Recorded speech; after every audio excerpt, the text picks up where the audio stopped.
The galaxy had known war for 10,000 years. Empires rose and fell like waves crashing against ancient shores. Species evolved, conquered, and disappeared into the dust of forgotten worlds. Through all of it, one truth remained constant. They were the greatest warriors the universe had ever produced. They stood 9 feet tall with scales harder than steel and eyes that could see in complete darkness. Their four hearts pumped blood that burned like acid through the veins of their enemies. For 3,000 years, the Empire had ruled the Galactic Council with an iron fist, and no species had ever dared to challenge them. High Commander Hal was the finest warrior that had ever produced. He had fought in 600 battles and won every single one. His name was spoken in whispers across 1,000 worlds. Children of conquered species were told stories of his brutality to make them behave.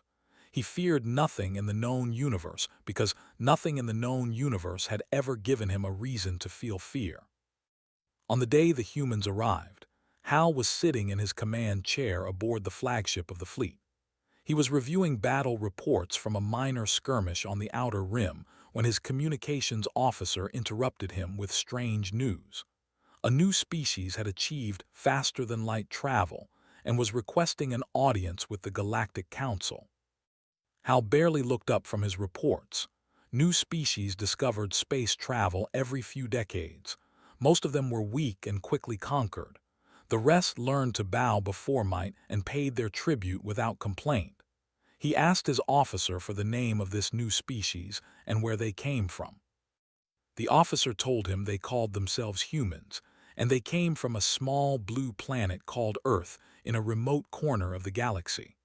Their ambassador was already en route to Prime for the formal summit. Hal dismissed the news with a wave of his massive clawed hand. He had conquered species far more impressive than soft pink creatures from a backwater world.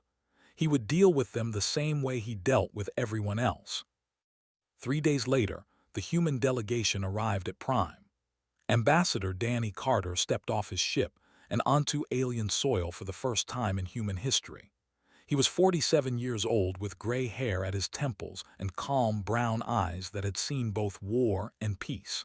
He had served as a Marine for 20 years before joining the diplomatic corps, and nothing in his experience had prepared him for what he saw. The spaceport was filled with aliens of every shape and size. Massive with 4 arms and tusks like elephants towered over slender whose skin shimmered with bioluminescent patterns. Clicked their mandibles in what might have been curiosity or hunger. Danny could not tell which. Behind them all stood the guards, their cold reptilian eyes tracking every movement the humans made. Danny kept his face neutral and his breathing steady. He had been briefed on every known species in the Galactic Council. He knew that the aliens would be watching for any sign of weakness. He also knew that humans had something none of these species had ever encountered before. They just did not know it yet. The summit hall was a massive dome carved from black stone that absorbed light like a hungry void. Representatives from 47 species filled the chamber, each one watching the small human delegation, with expressions ranging from curiosity to contempt. At the center of it all sat the High Council, with Hal occupying the largest throne. Danny approached the speaking platform with 3 members of his team. Lieutenant Commander Morgan walked on his right, her posture perfect and her eyes scanning the room for threats. Colonel Chris Blake walked on his left, his decorated uniform a testament to 30 years of military service. Behind them came Dr. Lisa Park, the foremost expert on xenobiology that Earth had to offer. The High Chancellor spoke first. His voice boomed through the chamber like thunder rolling across mountains.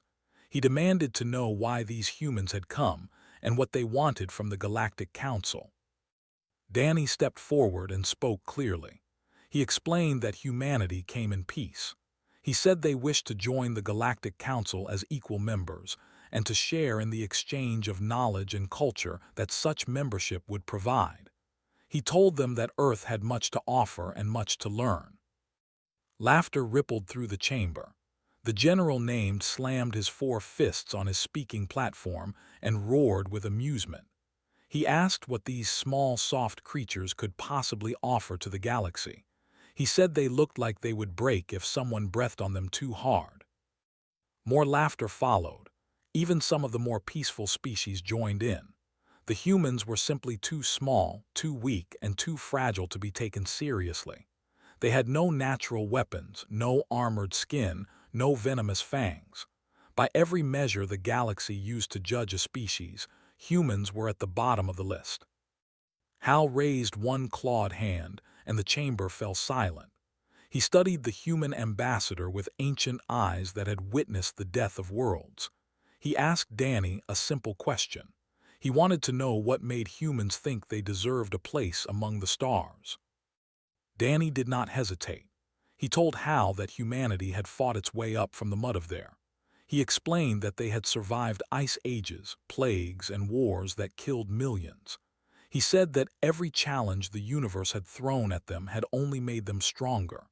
He declared that humans were survivors and that they had earned their place among the stars with blood and sacrifice. Hal was not impressed. He had heard similar speeches from 100 conquered species. Words meant nothing to a warrior. Only actions mattered. He proposed a test. He said that if humans wished to join the council, they would need to prove their worth. He demanded a demonstration of human military capability.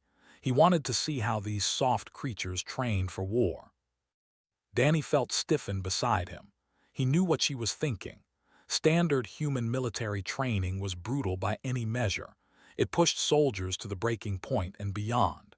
It was designed to forge ordinary men and women into weapons of war. The question was whether the aliens would understand what they were seeing or dismiss it as primitive. Danny made his decision in a heartbeat. He told Hal that he accepted the challenge. He invited the greatest warriors of the Galactic Council to come to Earth and observe human military training for themselves. He promised that they would see exactly what humanity was capable of. The commander leaned forward, his eyes gleaming with predatory interest. He agreed to the proposal. He announced that he would personally lead the observation delegation to Earth. He said he looked forward to seeing what these humans considered training. Danny nodded respectfully and stepped back from the platform. He had just invited the most dangerous beings in the galaxy to watch humans at their most vulnerable. He had no idea if it was the decision he had ever made or the biggest mistake of his life. Either way, there was no turning back now. The diplomatic vessel carrying the alien delegation entered Earth's solar system on a cold morning in November. High Commander Hal stood at the observation window and watched the small blue planet grow larger as they approached. It looked fragile and insignificant against the darkness of space. He could not understand how such a world had produced a species bold enough to stand before the Galactic Council and demand recognition. Behind him stood 30 of the galaxy's most decorated warriors. They had sent their elite guard, soldiers who had bathed in the blood of conquered worlds. General had brought 10 champions, each one capable of tearing a starship apart with their bare hands.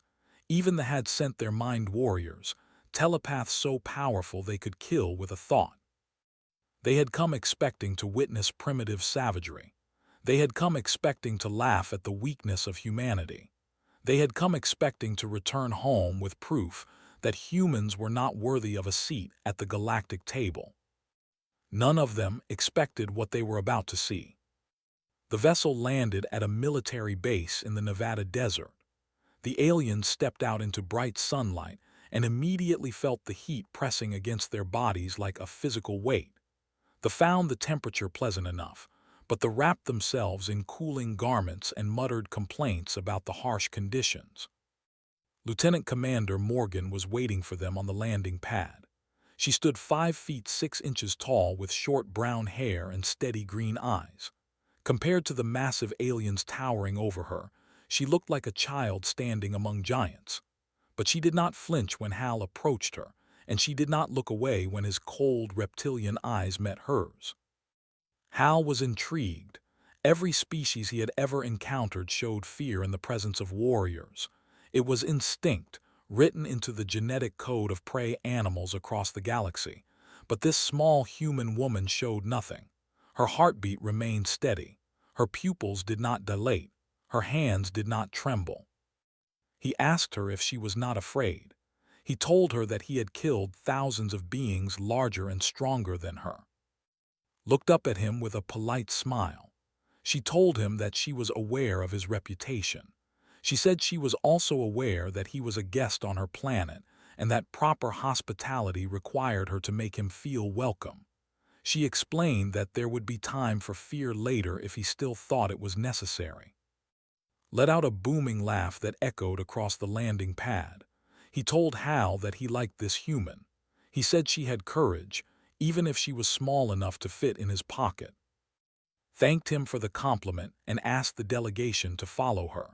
She led them across the base to a series of buildings that served as their quarters. The rooms were small by alien standards, but clean and functional. Each one had been modified to accommodate the physical needs of its occupant. As they settled in, explained the schedule. She told them that training would begin at 4 in the morning. She advised them to rest well because the day would be long. The ambassador asked if she had made a translation error. He said no civilized species began training before sunrise. It was inefficient and served no practical purpose. Shook her head. She told him there was no error. She explained that human military training often began in darkness because war did not wait for convenient hours. She said that soldiers needed to learn to function when they were tired, cold, and uncomfortable. She told him that the darkness was not a mistake but a lesson. The aliens exchanged glances but said nothing more. They retired to their quarters and attempted to sleep, though most found rest difficult. The anticipation of what they would witness kept their minds racing. At 3:30 in the morning, knocked on each door and informed them it was time. The aliens emerged into a darkness so complete that even they had difficulty seeing. The air was cold and bit at exposed skin. Stars glittered overhead like scattered diamonds on black velvet. They were escorted to an observation platform overlooking a massive parade ground. Below them, illuminated by harsh floodlights, 500 human recruits stood in perfect formation. They wore identical uniforms and their heads were shaved clean. They looked impossibly young to the alien observers, barely more than children by galactic standards. Sergeant Major Ben Tor stood before the formation. He was a compact man with skin weathered by decades of service and eyes that seemed to see everything at once. When he spoke, his voice carried across the parade ground like a crack of thunder. He told the recruits that today was the beginning of their journey. He explained that they had volunteered to become soldiers, and that choice meant they had given up the right to quit. He said that over the next several weeks, he would break them down to nothing and rebuild them into warriors. He promised that most of them would want to give up before it was over. He said that wanting to quit was acceptable, but actually quitting was not. The training began. Hal watched as the humans ran. They ran for miles through the darkness, their boots pounding against hard-packed earth in perfect rhythm. When someone fell behind, the sergeant screamed at them until they caught up. When someone collapsed, they were dragged to their feet and forced to continue. After the running came the exercises: push-ups, sit-ups, jumping jacks. The humans performed hundreds of repetitions until their muscles shook and sweat poured down their faces like rain.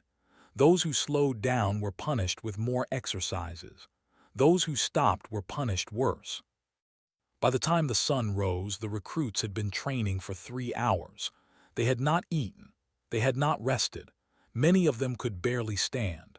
But they remained in formation, their eyes forward, their backs straight. Hal turned to and asked when the training would end for the day. She looked at him with something that might have been amusement and told him that the day had only just begun. She said they would train until evening with short breaks for meals.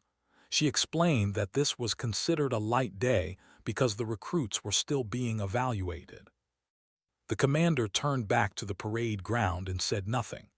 Below him, the humans continued their relentless struggle against their own bodies.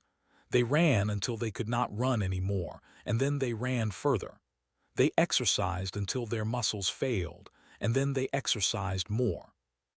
He had seen species train for war across 1,000 worlds. He had watched younglings fight each other to the death for the honor of joining the warrior caste. He had observed tier-apart practice dummies with their bare hands. But he had never seen anything like this. The humans were not fighting enemies. They were fighting themselves. They were deliberately pushing their bodies and minds to the point of failure and then pushing beyond. It made no sense to him. It seemed wasteful and cruel.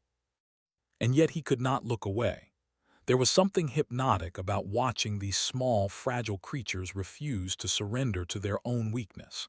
Something that made the scales on the back of his neck rise in a way they had not risen since his first battle. For the first time in 600 years, High Commander Hal felt the faint stirring of an emotion he barely recognized. It might have been respect, it might have been curiosity, or it might have been the first cold touch of fear.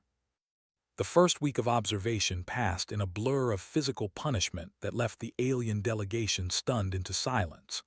They watched humans crawl through mud until they were unrecognizable. They watched humans carry logs on their shoulders until their knees buckled and their backs screamed in agony. They watched humans swim in freezing water until their lips turned blue and their bodies shook with uncontrollable tremors. And through all of it, the humans kept going. On the 8th day, Sergeant Major Ben Torres announced that the recruits would begin what he called Hell Week. He explained that they would train continuously for 5 days with minimal sleep and maximum physical stress. He told them that many would fail and be sent home. He said that those who survived would have earned the right to continue their journey toward becoming soldiers. Hal leaned forward in his observation chair with sudden interest.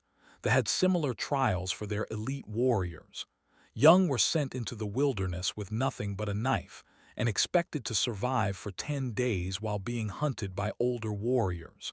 Many died. Those who survived became legends. He assumed the human trial would be similar. He was wrong. The humans were not sent into the wilderness to survive alone. They were kept together in groups and subjected to punishment that logic. They were forced to carry inflatable boats over their heads for hours at a time. They were ordered to lie in the cold surf of the ocean while waves crashed over their bodies. They were deprived of sleep until they hallucinated, and then pushed to complete complex tasks while their minds struggled to function. On the 2nd day, a young recruit named collapsed during a 20-mile march. His pack weighed 60 pounds, and his legs simply gave out beneath him. He fell face first into the dirt and did not move. Expected the sergeants to eliminate him from the program. That was what they did with warriors who showed weakness. The weak were discarded so the strong could survive. It was the natural order of things. But the humans did something different. 2 recruits broke formation without being ordered. They lifted to his feet and draped his arms over their shoulders. A 3rd recruit grabbed his pack and added it to her own burden. Together, they carried their fallen comrade forward, refusing to leave him behind. The sergeant screamed at them. They called them names and threatened them with punishment. But they did not stop them. They let the recruits carry their wounded brother forward, step by agonizing step, until regained consciousness and found the strength to walk on his own. Hal turned to with confusion written across his scaled face. He asked why the fallen warrior was not eliminated. He said that in culture, weakness was punished with death or exile. A warrior who could not keep up endangered the entire unit. Considered her response carefully before answering. She explained that humans had a different philosophy. She said that combat was unpredictable and that any soldier could be wounded or exhausted at any moment. She told him that human warriors were trained to never leave anyone behind because someday they might be the ones who needed to be carried. She added that would remember this moment for the rest of his life. She said he would remember that his brothers and sisters refused to abandon him when he was at his weakest. She explained that this memory would make him fight harder to protect them when they needed him. Scratched his massive tusked head in confusion. He admitted that he did not understand. He said they believed that strength came from eliminating weakness. Nodded respectfully and told him that humans believed strength came from refusing to accept weakness as permanent.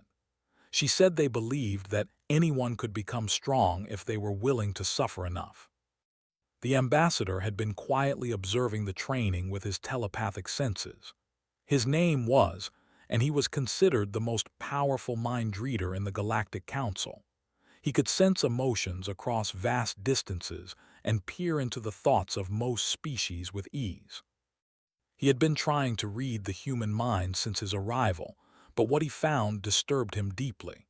Human thoughts were chaotic and layered in ways that made them difficult to interpret. But beneath the chaos, he sensed something that troubled him. On the third day of Hell Week, he approached with a question. He told her that he had been reading the minds of the recruits. He said he sensed their pain and exhaustion. He explained that their bodies were failing and their minds were breaking. But he also sensed something else, something he did not understand. Asked him what he sensed.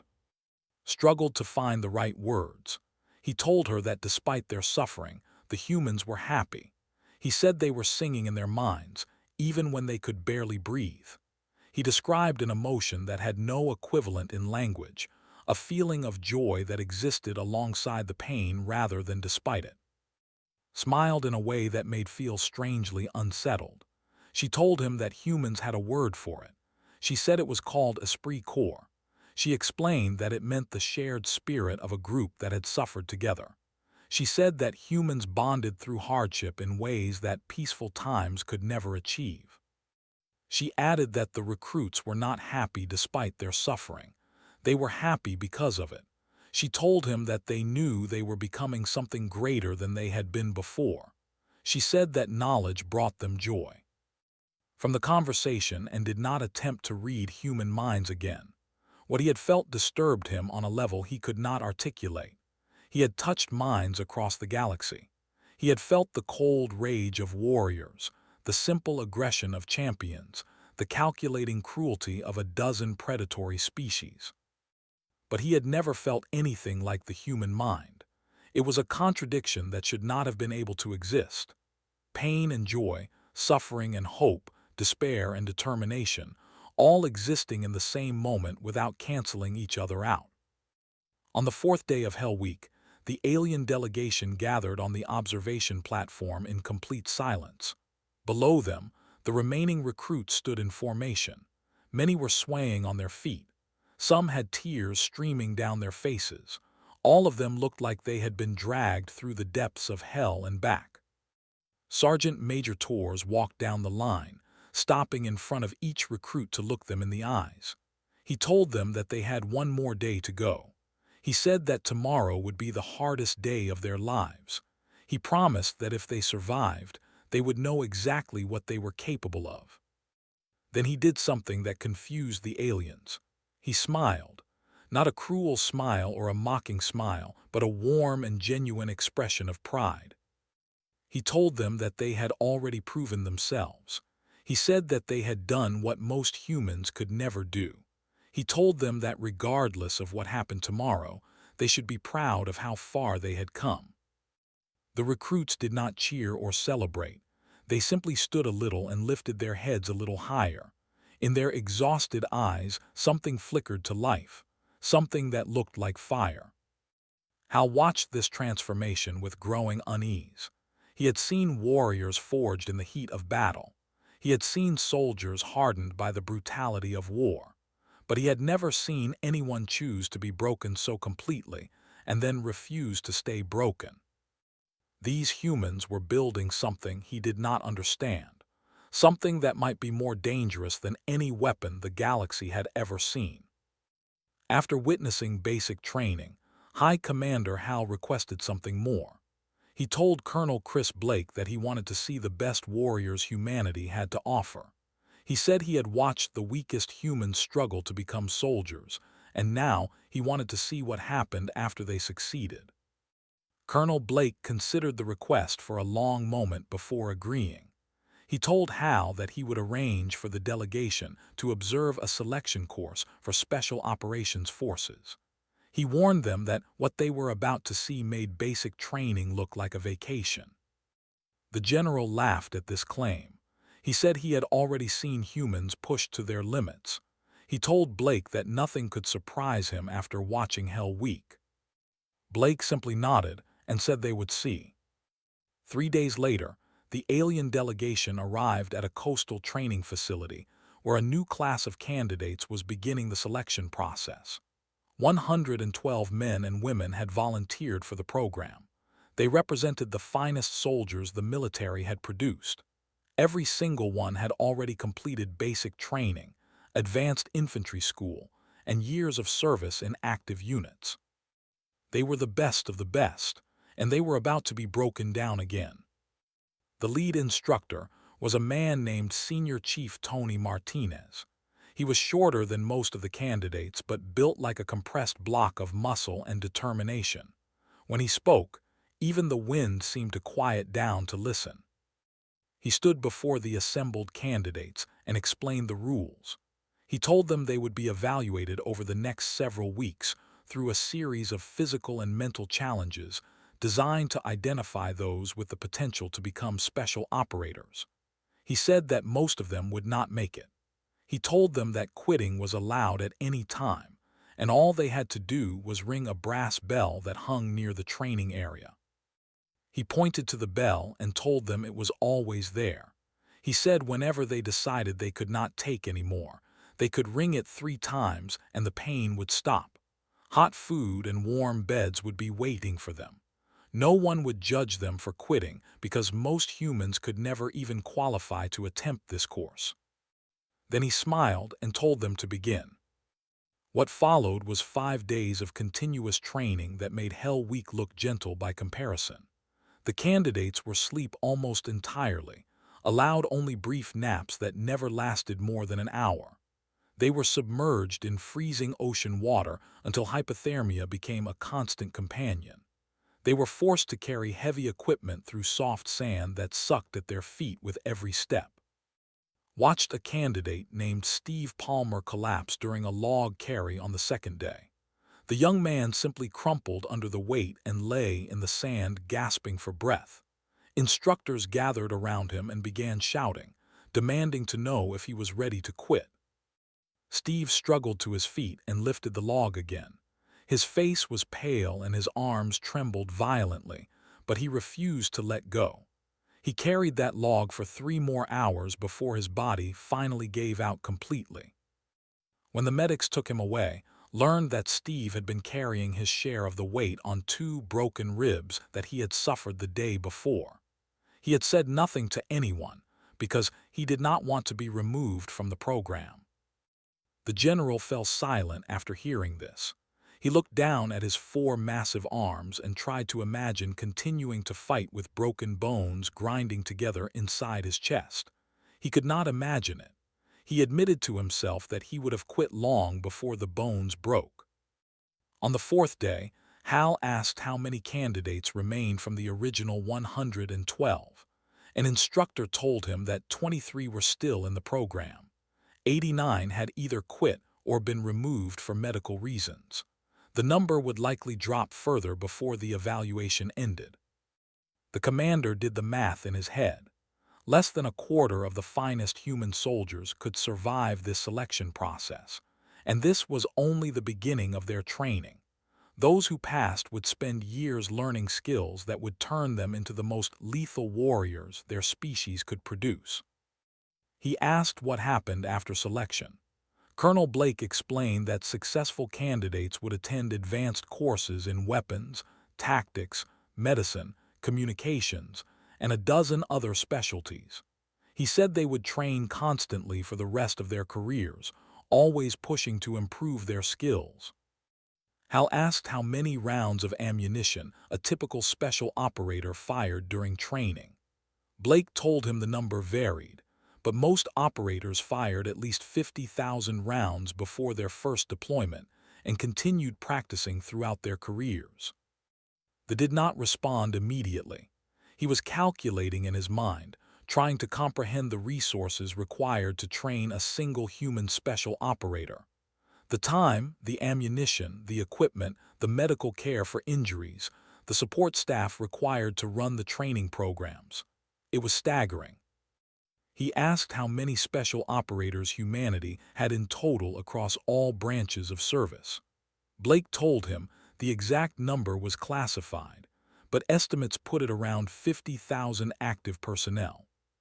50,000 warriors, each one having survived selection processes that eliminated 80% of candidates, each one having fired tens of thousands of practice rounds, each one having been trained in dozens of specialized skills, each one willing to die before they surrendered.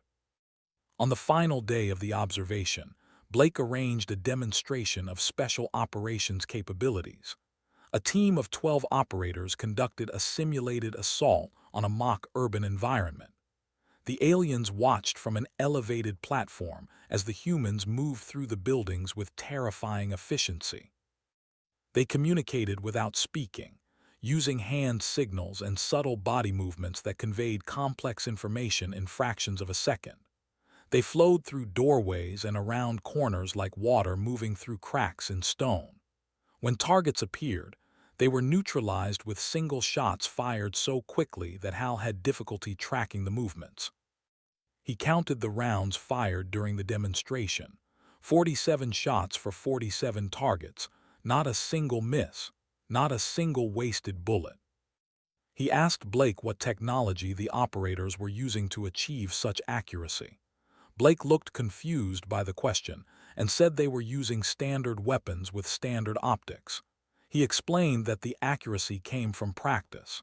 The operators simply trained until missing became impossible. Spoke for the first time in hours.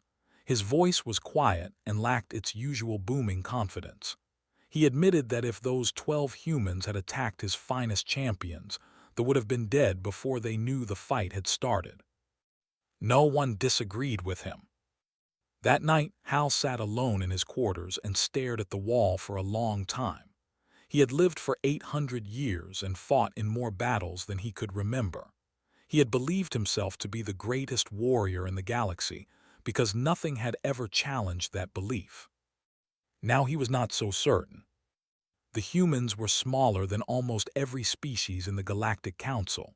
They were weaker, slower, and more fragile. By every physical measure, they should have been prey animals, not predators. But they had done something no other species had ever accomplished. They had taken their weakness and transformed it into a weapon. They had developed training methods that produced warriors capable of competing with species that outclassed them in every natural attribute. And they had done it through nothing but sheer stubborn refusal to accept their limitations. For the first time since he was a young warrior facing his first battle, High Commander Hal felt genuinely afraid, not of what humans could do to him personally. He could still kill any human in single combat. He was afraid of what humans represented, a species that treated impossible as a starting point, a species that found joy in suffering, a species that simply refused to quit. He had no idea how to fight something like that. He suspected no one did. The departure ceremony was held on a clear morning with the sun rising over the distant mountains. Colonel Blake had arranged for the alien delegation to address the assembled soldiers as a gesture of respect between warriors. It was a tradition that humans valued, the acknowledgement of those who served regardless of what flag they served under. 500 soldiers stood in formation on the parade ground. They wore their dress uniforms with medals and ribbons displayed proudly on their chests.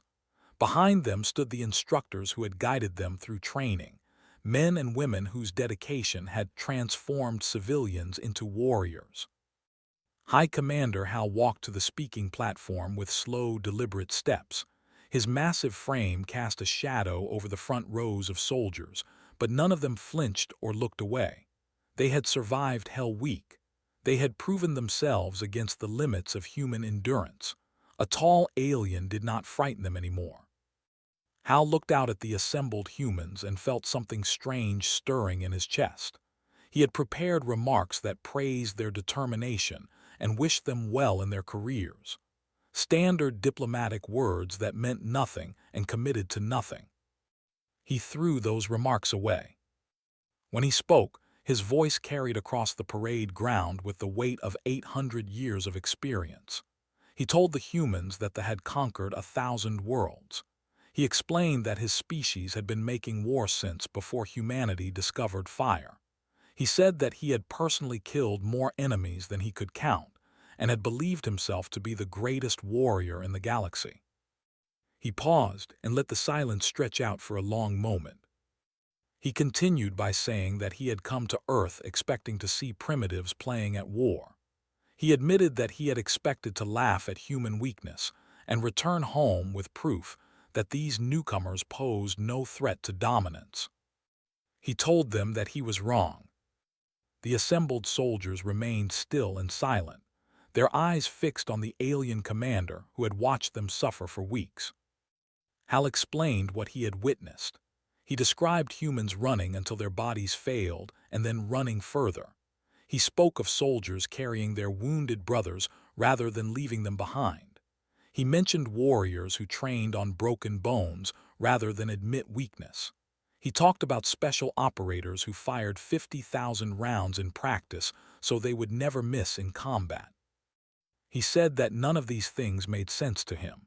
He explained that in culture, the weak were eliminated so the strong could flourish. He told them that his people believed strength was something you were born with, not something you earned through suffering. Then he said something that shocked everyone present, alien and human alike. He admitted that they were wrong. General inhaled sharply at these words. No commander had ever admitted to being wrong about anything.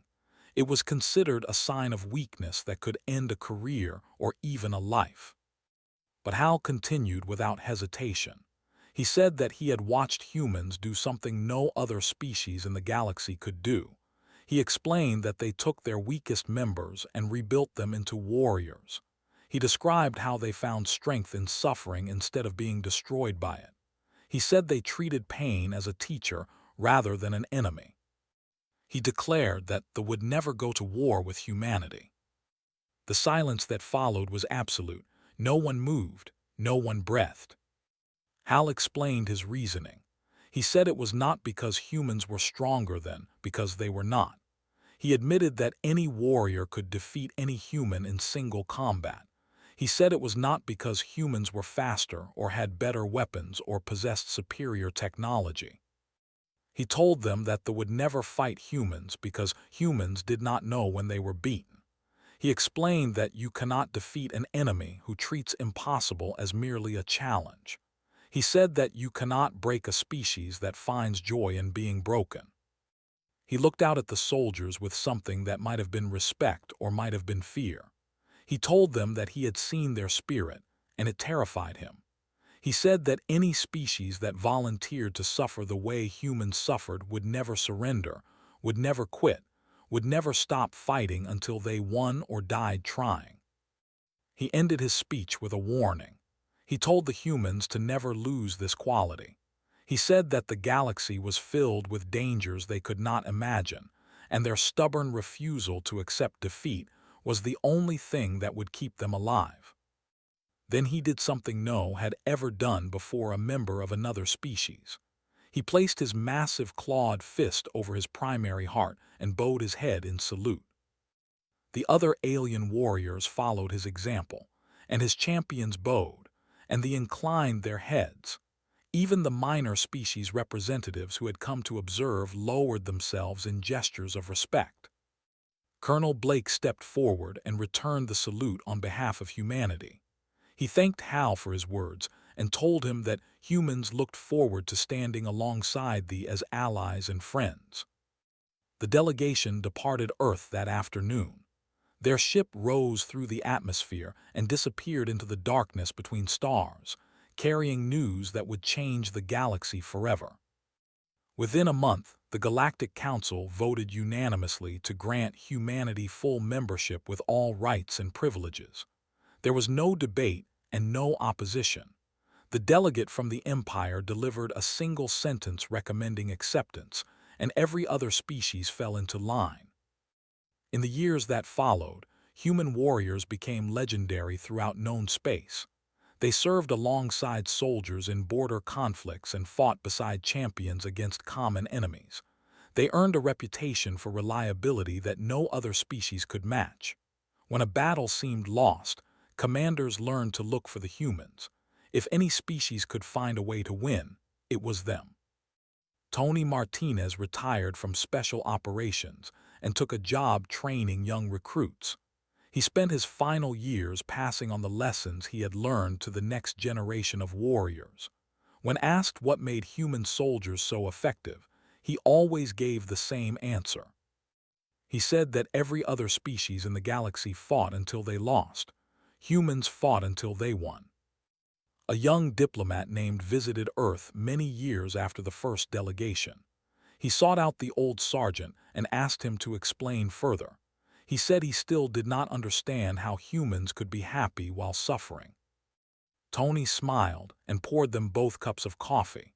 He told that it was simple once you understood human nature.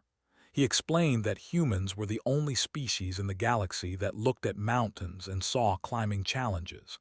He said they were the only ones who found oceans and immediately tried to cross them.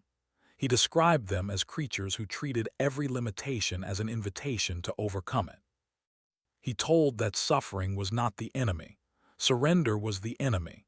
He said that as long as a human was still fighting, they were still winning. They stayed on Earth for several months, studying human culture and psychology. When he returned to the Galactic Council, he submitted a report that became required reading for every diplomat in known space. The report was titled Understanding Humanity, and it contained one central conclusion. Wrote that humans were not the strongest species in the galaxy. They were not the fastest or the most advanced, but they possessed one quality that made them dangerous beyond measure. They simply refused to accept that anything was impossible. And the galaxy would never be the same.